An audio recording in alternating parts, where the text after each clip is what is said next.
नमस्कार विद्यार्थी मित्रांनो, आज आपण मराठी व्याकरणातील वाक्य पृथक्करण या घटकाबद्दल सविस्तर चर्चा करणार आहोत। वाक्य पृथक्करण समजून घेत असताना तो किती गुणांसाठी विचारला जातो आपल्या परीक्षेमध्ये हे समजणे आवश्यक आहे।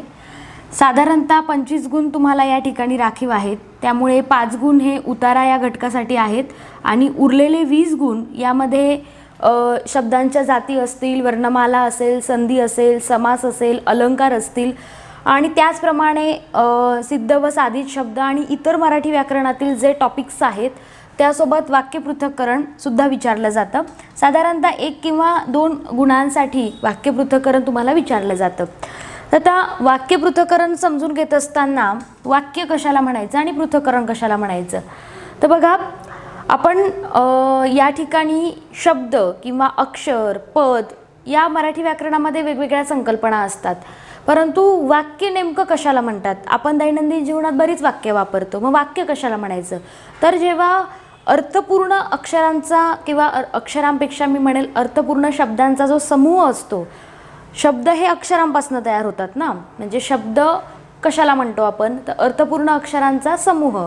ठीक आहे, तसं वाक्य कशाला म्हणायचं, तर अर्थपूर्ण शब्दांच्या समूहाला वाक्य म्हणतो आपण। म्हणजे वाक्य काय हे कळालं, मग पृथक्करण नेमकं काय आहे, किंवा कदाचित आपण पहिल्यांदाच ऐकतो हा शब्द आणि आपल्याला लवकर त्याचं आकलन होत नाही की पृथक्करण कशाला म्हणायचं। तर पृथक्करण म्हणजे काय बघा विद्यार्थी मित्रांनो, वाक्यातील जे घटक आहेत ना त्यांना विभागायचं काम करायचं, म्हणजे काय करायचं, पृथक्करण करणं म्हणजे काय, वेगळं करणं। वाक्यातील घटकांना आपण वेगळं करतो आणि वेगळं केल्यानंतर त्यांचा एकमेकांसोबतचा जो संबंध आहे तो दर्शवणं म्हणजेच काय आहे, पृथक्करण करणं।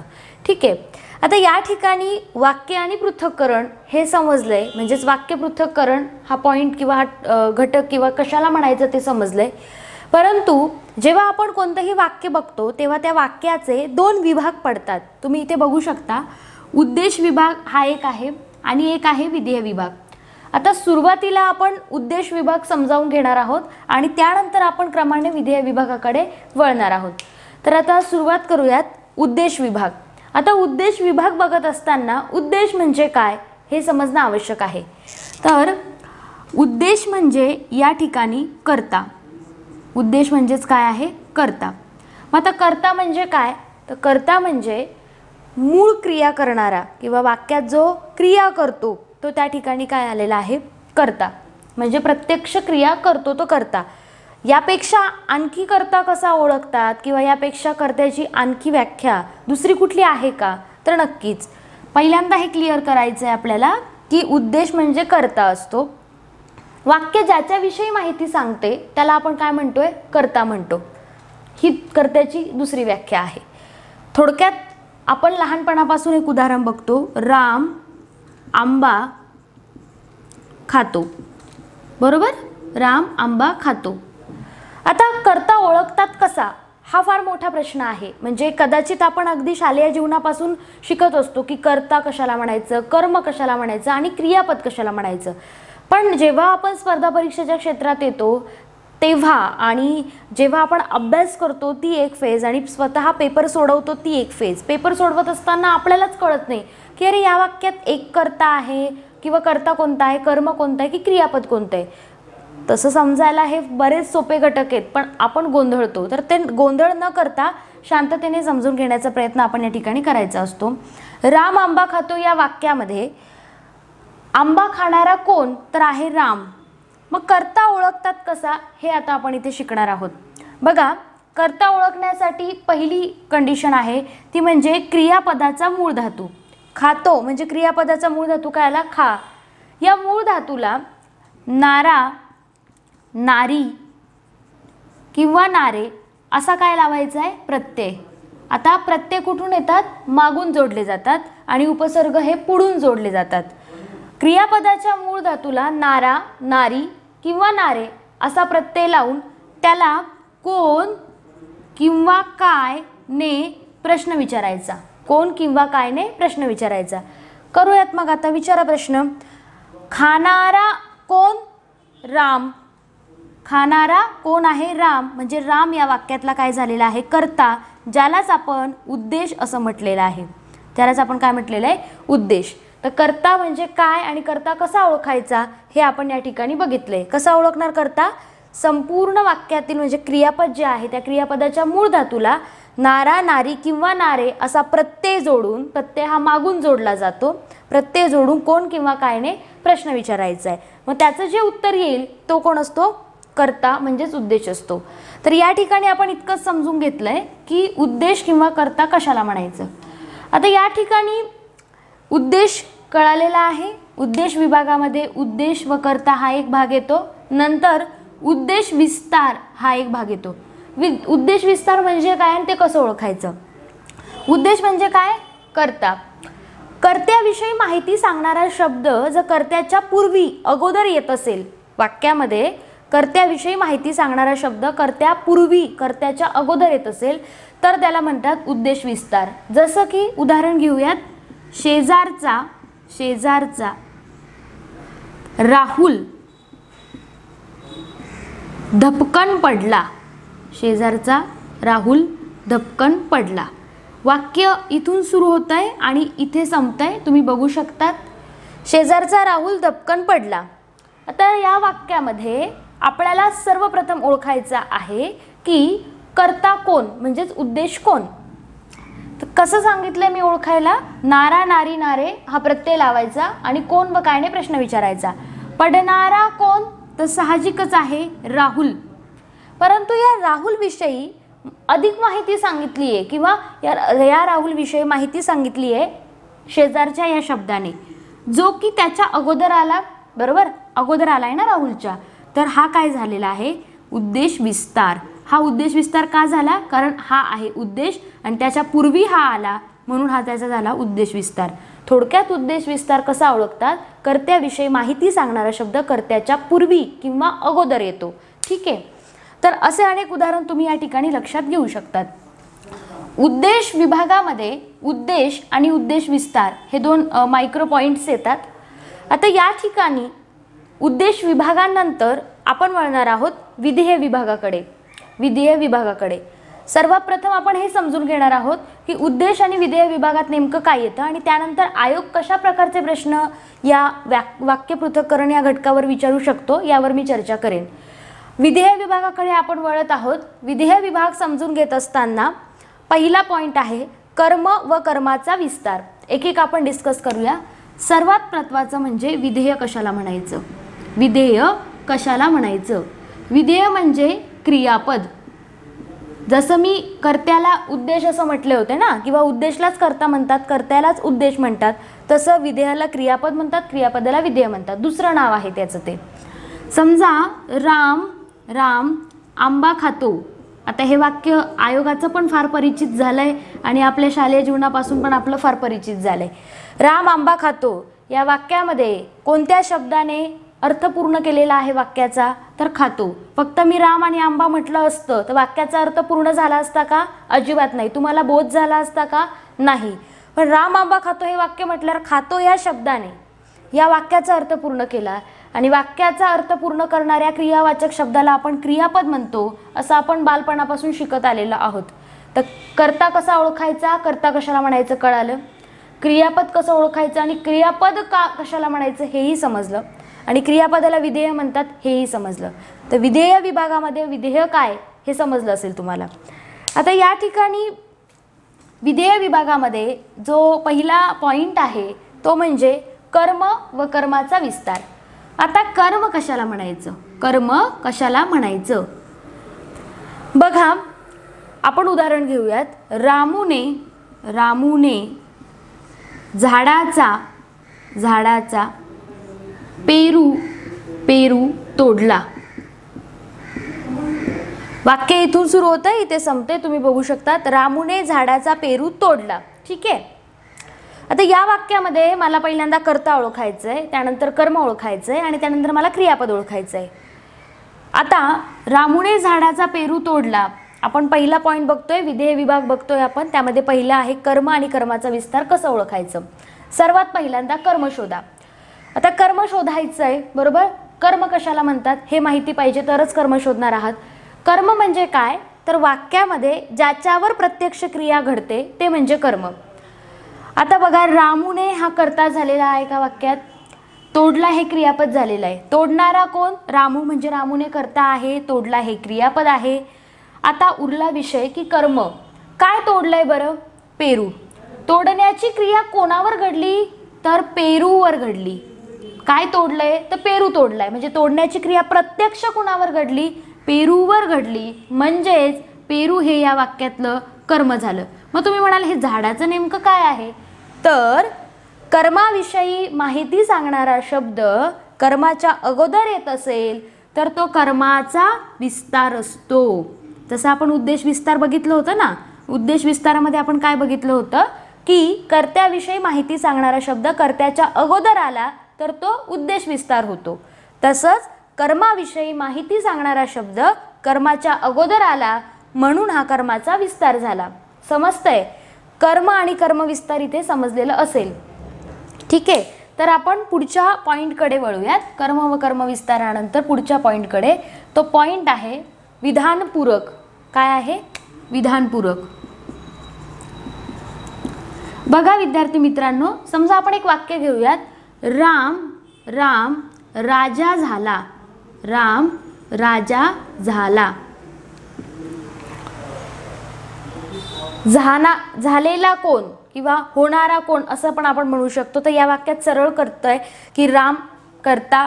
आता इथे झाला हे क्रियापद, परंतु विधानपूरक आपल्याला ओळखायचा आहे. या वाक्यातला कर्ता कोण आहे, राम हा कोण आहे, कर्ता, ज्याला आपण उद्देश असंही म्हणतो मराठी व्याकरणात, आपण मगाच बघितलं. विधानपूरक ओळखत असताना काय सांगतंय, विधानपूरक म्हणजे नेमकं काय, कर्त्याविषयी माहिती सांगणारा शब्द जर कर्त्यानंतर आला तर त्याला विधानपूरक म्हणतात. कर्त्याविषयी माहिती सांगणारा शब्द वाक्यात कोणता आहे, राजा, कारण क्रियापद हे आहे झाला. राम झाला म्हटल्यावर काहीच बोध होत नाही, पण राम राजा झाला असं म्हटल्यावरती आपल्याला बोध होतं की राम राजा झालेला आहे. थोडक्यात काय, तर कर्त्याविषयी माहिती सांगणारा शब्द कर्त्यानंतर येत असेल ना तर त्याला विधानपूरक म्हणतात. तर त्याला काय म्हणतात, विधानपूरक. मग तुम्ही म्हणाल कर्त्याविषयी माहिती सांगणारा शब्द कर्त्याच्या अगोदर येत होता, तर आपण त्याला काय म्हटलं होतं, त्यावेळी विस्तार म्हटलं होतं.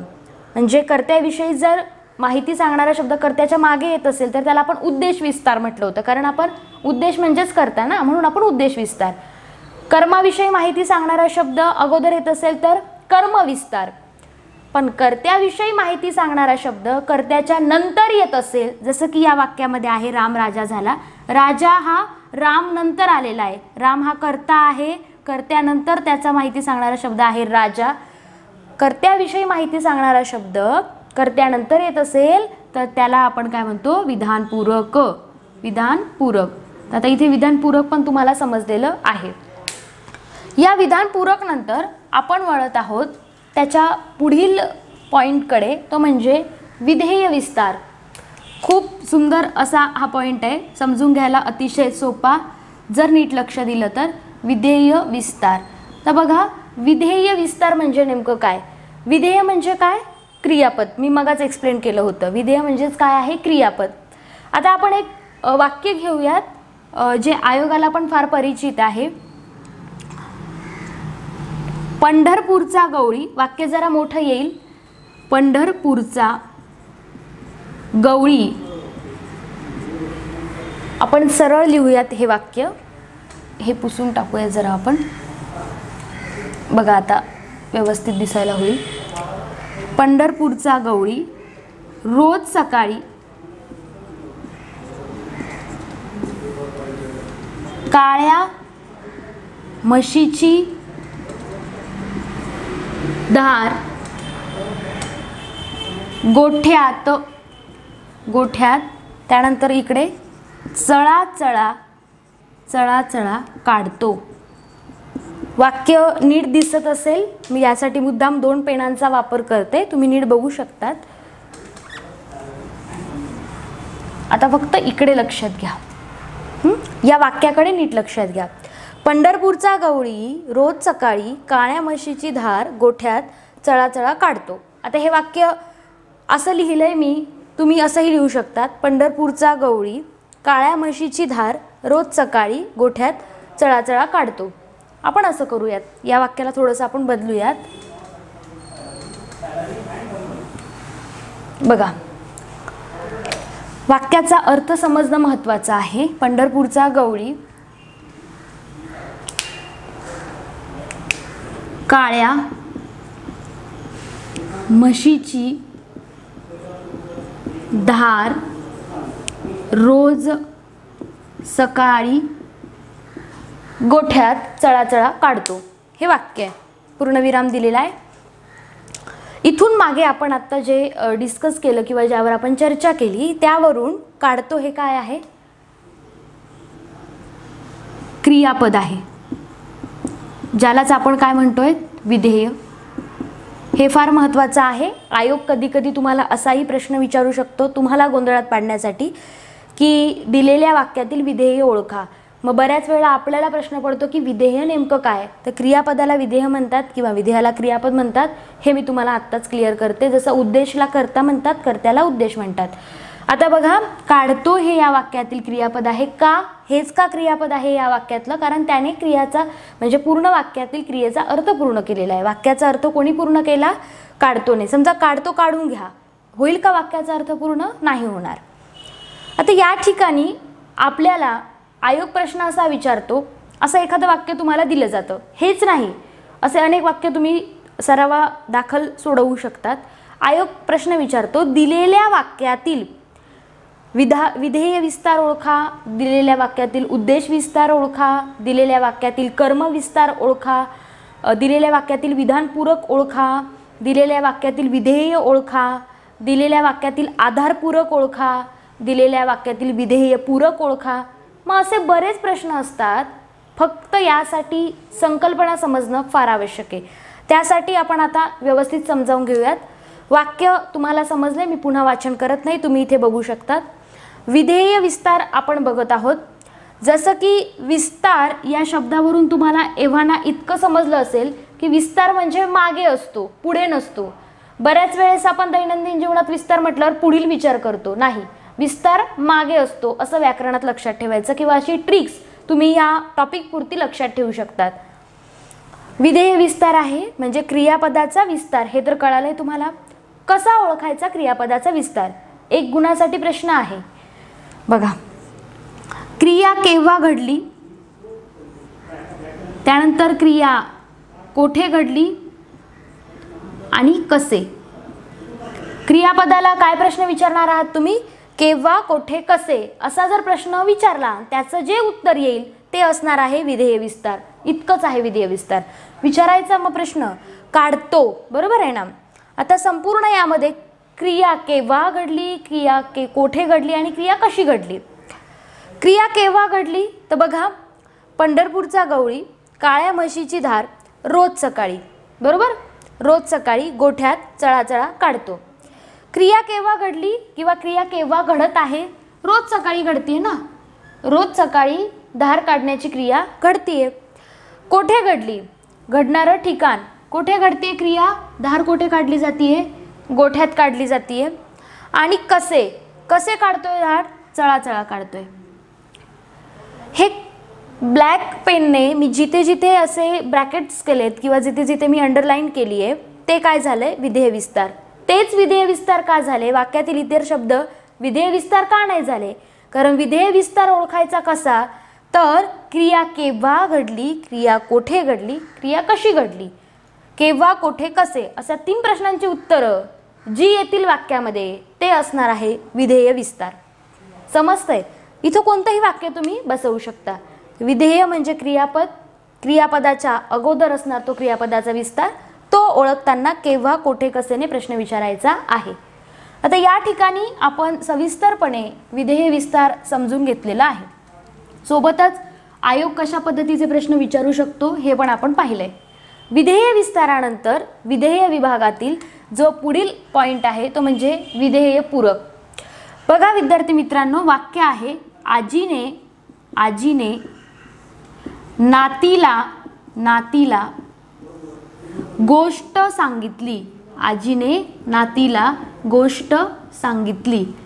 बघा, वाक्य व्यवस्थित वाचून घ्यायचंय. आपण बऱ्याचदा असं करतो, परीक्षेच्या त्या एका तासामध्ये बऱ्यापैकी प्रेशराइज्ड असतो आणि आपल्याला प्रश्नच नीट समजत नाही, त्यामुळे त्याचं उत्तर नेहमीच चुकतं. प्रश्न व्यवस्थित वाचायची सवय ठेवा. आजीने नातीला गोष्ट सांगितली. मी बोलत आहे विधेयपूरक या पॉईंटबद्दल, जो विधेय विभागातला पुढचा घटक आहे. विधेयपूरक कसं ओळखणार? आपण मगा बघितलं विधेय विस्तार कसा ओळखायचा, आता विधेयपूरक कसं ओळखायचं? दान घेणारं अप्रत्यक्ष कर्म हे नेहमी विधेयपूरक असतं. वाक्यामध्ये कधी कधी 2 कर्म असतात, द्विकर्मक वाक्य पण असतं. वाक्यात काही एकच कर्म नसतं, कधी कधी वाक्यात द्विकर्म असतं. हे जर वाक्य आपण पाहिलं तर या वाक्यामध्ये प्रत्यक्ष कर्म कोणतं आणि अप्रत्यक्ष कर्म कोणतं? आता प्रत्यक्ष कर्म म्हणजे काय माहिती आहे का? दान जाणारं नेहमी प्रत्यक्ष कर्म असतं. दान जाणारं काय आहे या वाक्यामध्ये? नीट लक्ष दिलं तर गोष्ट हे दान जाणारे आहे. गोष्ट सांगितली ना, म्हणजे दान काय केलेलं आहे? गोष्ट. दान गेलेलं गोष्ट आहे, जे नेहमी प्रथमा विभक्तीत असतं. आणि दान घेणारे नेहमी चतुर्थी विभक्तीत असतं. दान घेणारे कोण आहे? हे आहे दान घेणारे. चतुर्थी विभक्तीत असतं, कारण चतुर्थी विभक्तीचा कारकार्थ काय आहे? संप्रदान, दान किंवा भेट. दान देणारं हे झालं नेहमी प्रत्यक्ष कर्म. दान जाणारं काय आहे? प्रत्यक्ष कर्म. आणि दान घेणारं असतं नेहमी अप्रत्यक्ष कर्म.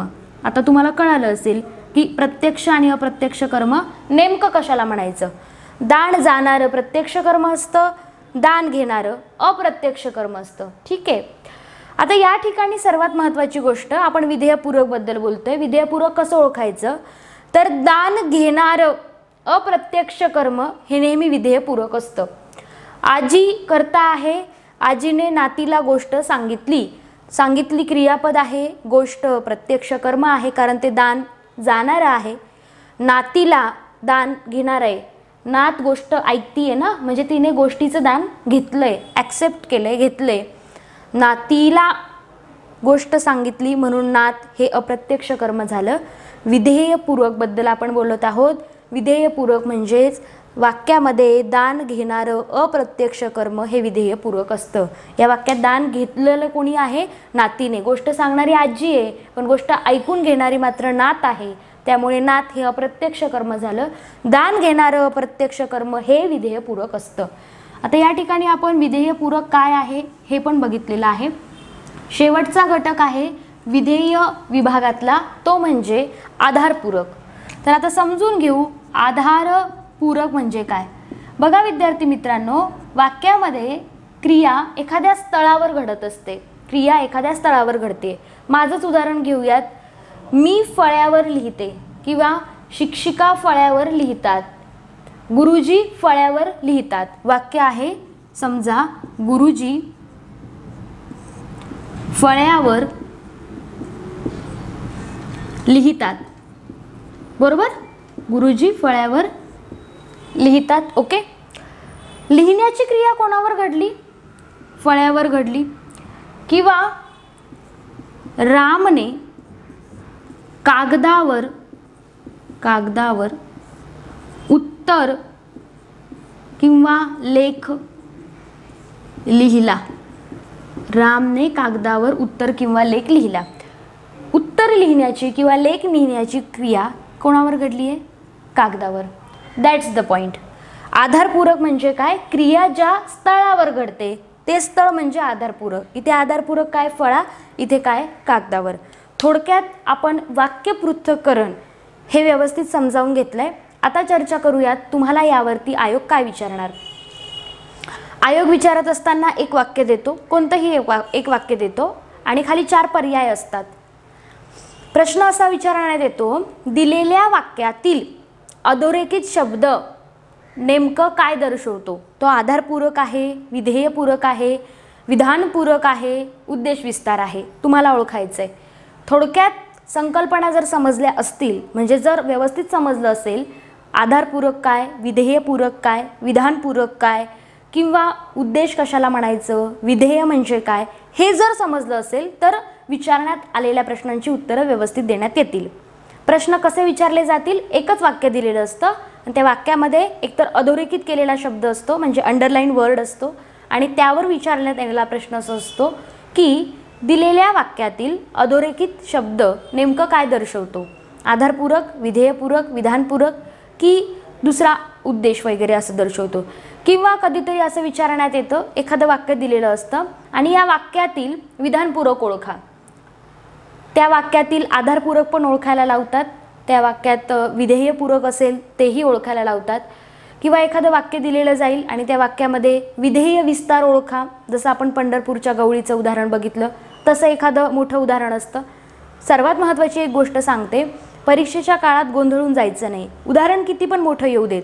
आता आयोगाला तुम्हाला अनेक प्रश्न विचारायचे असतात, त्यात काही उदाहरणं दीर्घ असतात किंवा काही प्रश्न दीर्घ असतात, काही छोटेसे प्रश्न असतात म्हणजे वन लाईनर असतात किंवा काही जरा जास्त लेंथ त्यांची मोठी असते.